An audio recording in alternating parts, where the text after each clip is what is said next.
dessa vez se mostra mais sensível aos apelos do ministro Fernando Henrique. Pronunciamento objetivo e tem que ser respondido por nós objetivamente. O PPR vai dizer sim ou não objetivamente na votação. Nós podemos negociar até a hora de entrar no plenário para votar. E nós certamente não votaremos desse jeito. Votaremos se houver alterações nessa linha de realmente fazer o rico pagar pela inflação. A disposição do partido continua a mesma, de apoiar o plano do governo na sua quase totalidade, na medida de que foram aceitas sugestões pelo partido. Depois do pronunciamento do ministro e do esforço de mobilização do governo, o senhor acha que é tranquila a votação do fundo amanhã? Não, tranquilo no Congresso não é nada que seja importante. Mas eu acredito que haverá número. Eu acredito que a estratégia de derrubar o plano pela omissão, pelo não voto, não vai funcionar mais. Nós vamos ter as votações. Não terá sido por falta de pressão psicológica, né, que eles não vão votar dessa vez. Em Minas, o líder do PMDB na Câmara, deputado Tarcísio Delgado, prometeu apoio maciço do partido ao Fundo Social de Emergência. O PMDB lá estará. Esperamos que os outros partidos também estejam, para que nós possamos entregar ao ministro esse pedido que ele faz e para que ele possa, a partir daí, implantar o plano e atingir os objetivos que ele disse que queria atingir, que é zerar o déficit e combater a inflação no Brasil. Por trás da aprovação do plano econômico do Congresso, existe, claro, um duro jogo político. Fernando Henrique Cardoso, que ainda está ministro, aposta na aprovação do Fundo Social de Emergência ainda esta semana, de preferência até quarta-feira. O ministro lembra que o plano econômico, que depende da criação desse fundo, não é do ministro, não é do governo, não é do Congresso, é um plano do país inteiro, que não tem mais elástico para puxar, nem paciência para torrar. Mas não basta aprovar o Fundo Social de Emergência, é preciso impedir a mutilação ainda maior do projeto original do governo.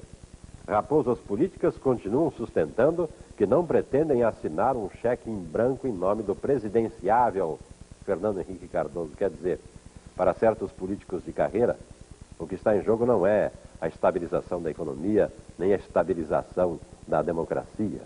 É simplesmente o futuro do candidato embutido no ministro. Isso é traço de miopia política ou de cegueira cívica. E agora, para pensar na cama, no Brasil sem tempo e em Brasília sem pressa, a sentença de Getúlio Vargas, que dispensa a apresentação. Fazer política no Brasil é esperar o cavalo passar. O Vasco da Gama venceu o Bangu agora há pouco e assumiu a liderança isolada do Grupo A da Taça Guanabara. É o primeiro turno do Campeonato do Rio de Janeiro.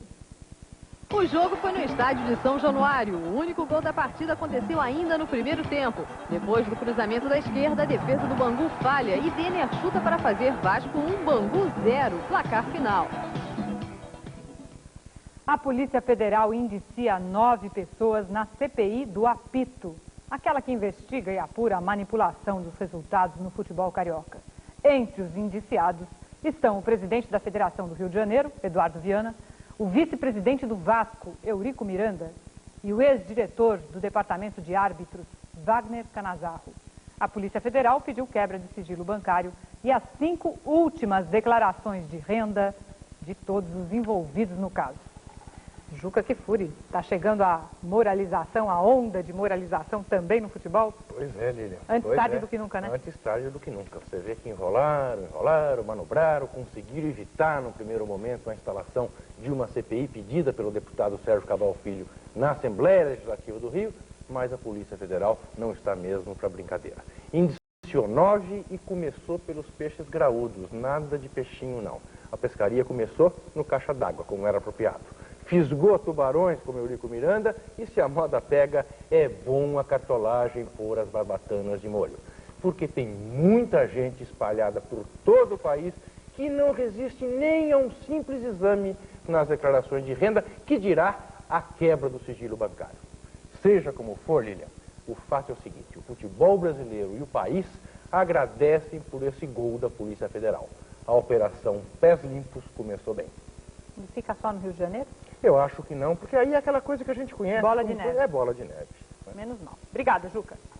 Estados Unidos e Europa podem decidir até depois de amanhã se vão atacar a Bósnia. Um dia de muitas reuniões políticas, os partidos se preparam para a revisão constitucional. Acompanhe o movimento já já. Rio de Janeiro começa com sol, mas pode enfrentar chuva forte.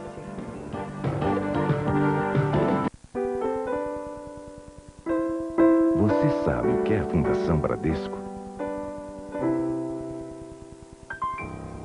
A Fundação Bradesco é um grande investimento de 37 anos no futuro do país. Mas para milhares de crianças, jovens e adultos, a Fundação Bradesco é ainda mais do que isso. É uma esperança. Só neste ano, serão atendidos 92 mil alunos nas suas escolas localizadas em 23 dos 26 estados brasileiros. E a Fundação Bradesco, além do ensino, oferece também, gratuitamente, material escolar, alimentação e assistência médico-odontológica. Fundação Bradesco. Nossa missão não é prever o futuro, é fazer com que ele aconteça agora. Agitam-se as bandeiras e começa o jogo. A massa compareceu em peso e a partida já começa perdendo. Grande lançamento na área, entrou no defensivo e é gol.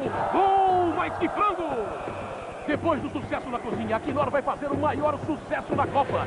É a promoção Quinor na galera do Faustão. 94 torcedores da Copa 94.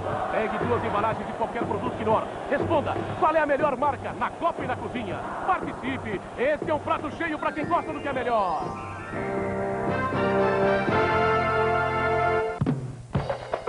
Antártica, uma paixão nacional como o carnaval. Esse verão você merece uma cerveja. No carnaval você merece uma Antártica. Melhor pra você. Esse verão você merece uma cerveja. No carnaval você merece uma Antártica.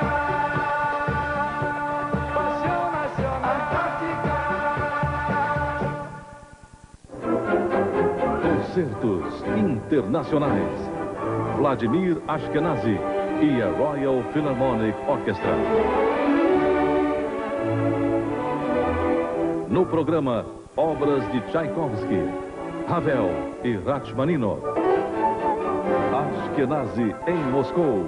Concertos internacionais.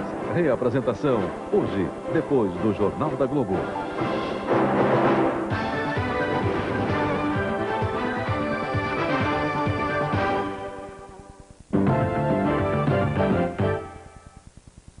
Nos estados que têm horário de verão, o terceiro aumento do ano para os combustíveis já está em vigor.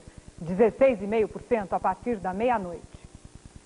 O tanque de um Fusca 1.6 a gasolina tem 41 litros. E 41 litros de gasolina custam agora 12.218 cruzeiros reais. Dá cerca de 25 dólares. 41 litros de álcool custam 9.676 cruzeiros reais.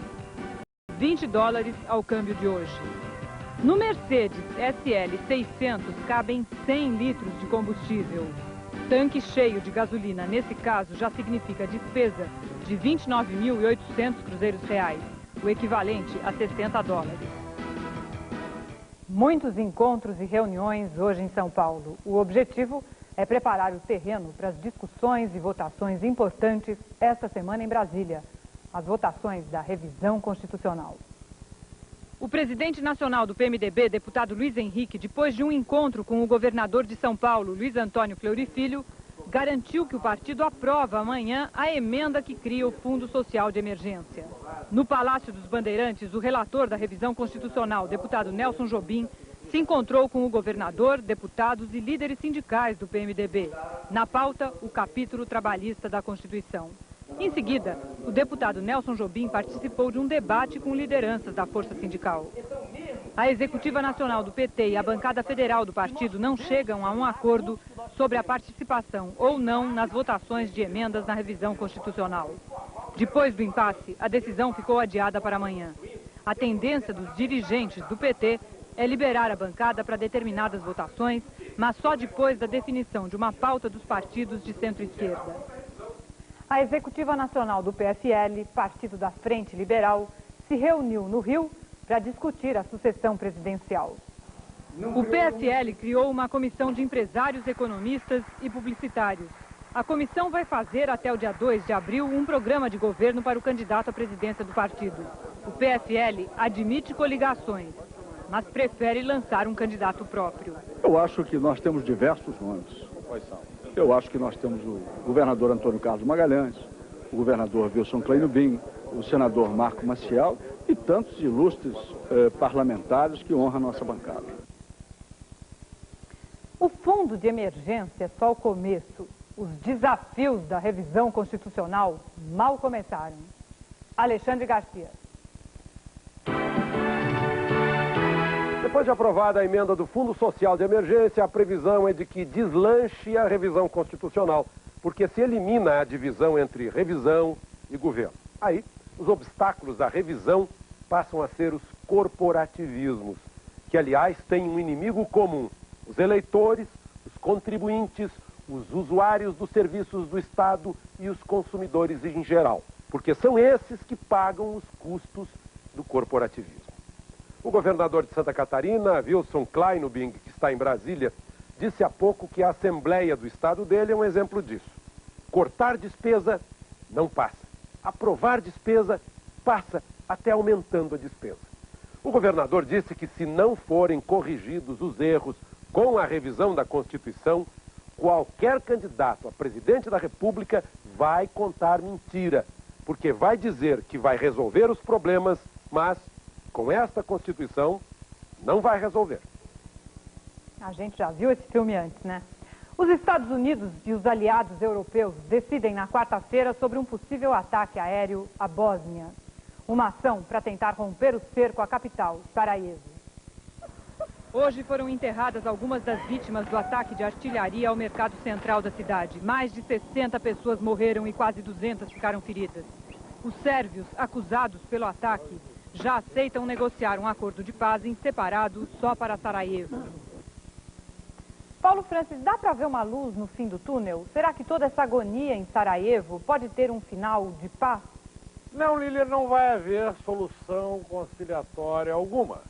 Clinton e os líderes da Europa Ocidental estão conformados que a Bósnia muçulmana seja absorvida pela nova grande Sérvia. Na verdade, não querem um país muçulmano no centro da Europa. Também gostariam que não houvesse tanto derramamento de sangue, porque afinal é gente branca e de olhos azuis que está morrendo em grande parte, o que choca um pouco o público. Mas na verdade só 0,5% dos americanos querem que os Estados Unidos bombardeiem a Sérvia. Clinton é um escravo das pesquisas e a Bósnia muçulmana está condenada. Lília. O assassino confesso do sindicalista Oswaldo Cruz Júnior se apresenta à polícia no ABC Paulista. Há 30 anos, os Beatles desembarcavam em Nova York e davam o maior passo da carreira deles, a conquista da América. A gente volta num minuto só, não deixe de ver. Brasília com sol e chuva. Coca-Cola e Banco Econômico apresentam Carnaval no Palace. 4 noites do jeito que o diabo gosta, mas com ar-condicionado. Liberte o diabinho que existe em você. Saúde e beleza não tem dia e nem hora. Por isso a Droga Raia não para nunca. Trabalha dia e noite, com a corda toda, para servir você cada vez melhor. Com preços justos, atendimento ético e um estoque completo. Na Droga Raia você encontra o remédio que procura, sem ter dor de cabeça. Quando você precisar de uma drogaria de verdade, conte com a Droga Raia. Droga Raia, saúde e beleza 24 horas. Aplique uma injeção de emoção na sua vida.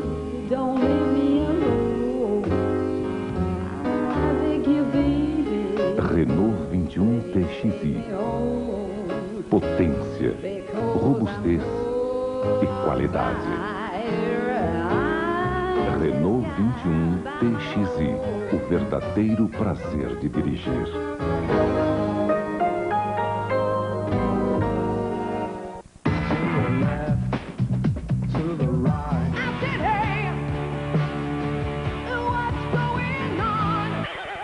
Olho no Olho Internacional. Em CD, LP e cassete, som livre.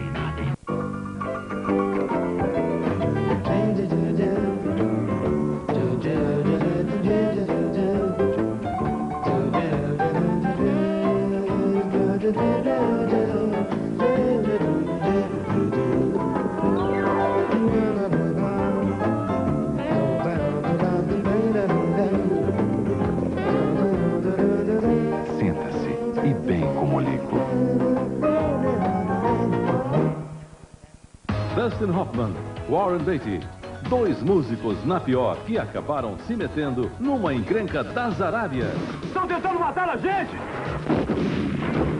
E está com Isabelle Adjani, hoje na Sessão Comédia.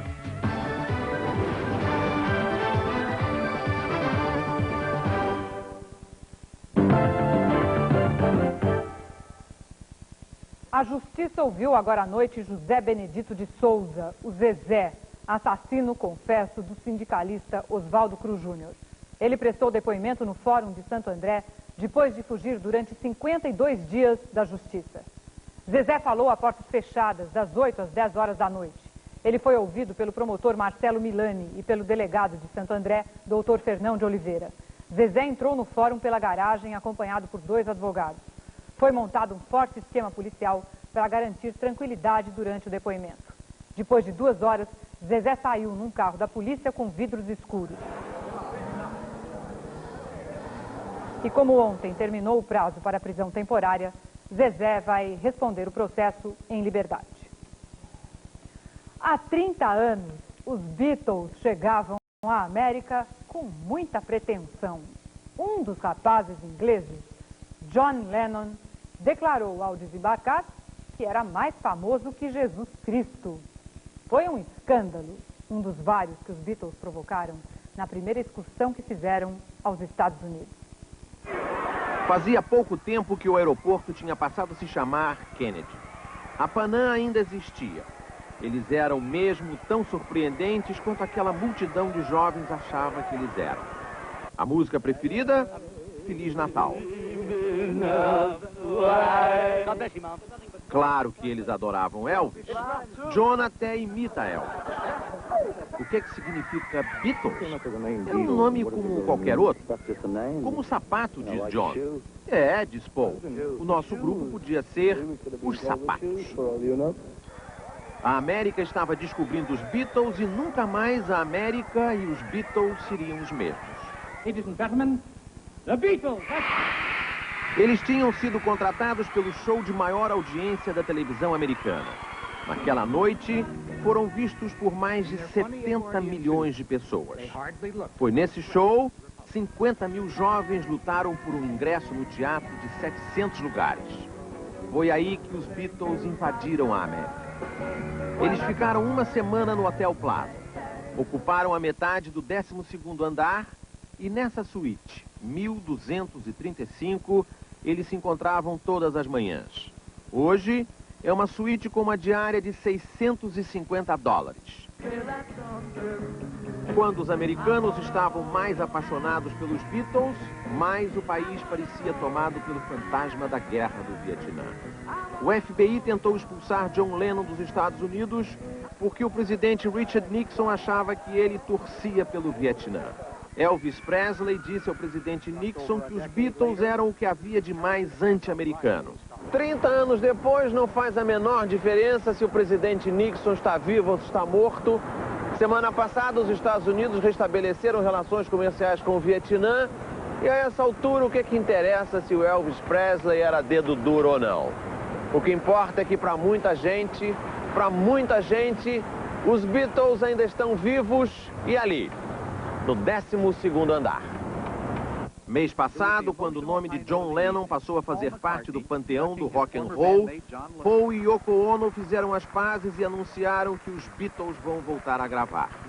Hoje, uma versão para o computador do filme Os Reis do Iê Iê Iê é o CD-ROM que mais vende nas lojas dos Estados Unidos.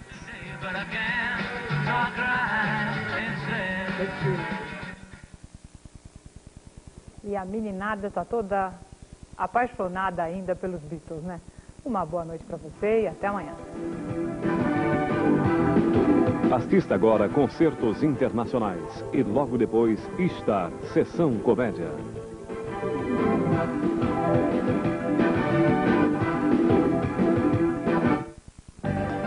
Jornal da Globo. Oferecimento United Airlines. Voe de graça com Mileage Plus United. Vira verão. Na Globo, mais atração. Você decide nesta quarta, depois de Fera Ferida.